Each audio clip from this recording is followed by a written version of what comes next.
Isang mapagpalang araw po sa ating lahat. Ako po si Nicole Castillo and welcome po sa aking daily devotion. So, ang topic po natin ngayon is all glory belongs to the Lord. Ayon po sa Psalm 68 verse 19, praise be to the Lord, to God our Savior, who daily bears our burdens.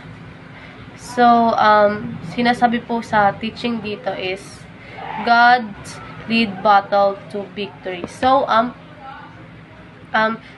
pag may mga hamon daw po na tayong kinakaharap sa buhay or laban is, si Lord daw yung lumalaban para sa atin, hindi tayo hinaharap ng Lord para makipaglaban. So, siya po yung lumalaban para sa atin. So, hindi tayo nilalagay ng ating Panginoong Hesukristo sa isang battle na hindi siya kasama.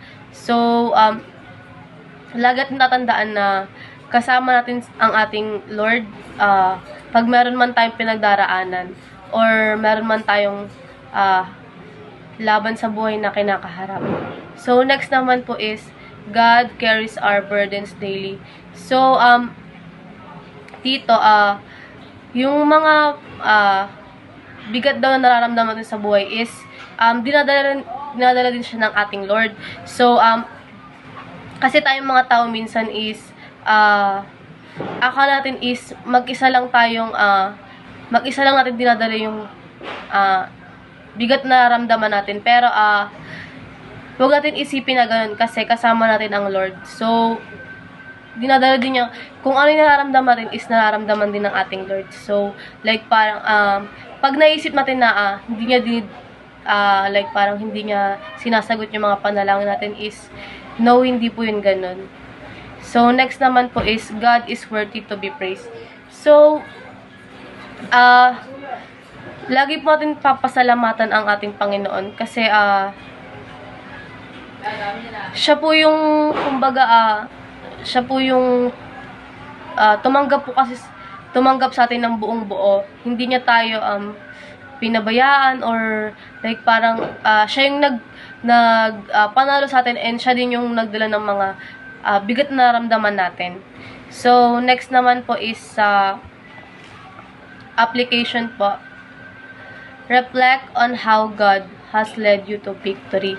So, pag-isipan po natin kung yung mga bagay na pinanalo tayo ng ating Panginoong Hesukristo. Like parang, halimbawa po is, kung ano man po yung laban natin na kasama natin talaga si Lord na pinanalo tayo.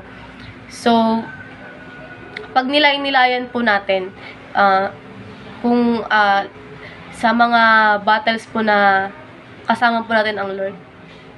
So, next naman po is, thank and praise God for whole year.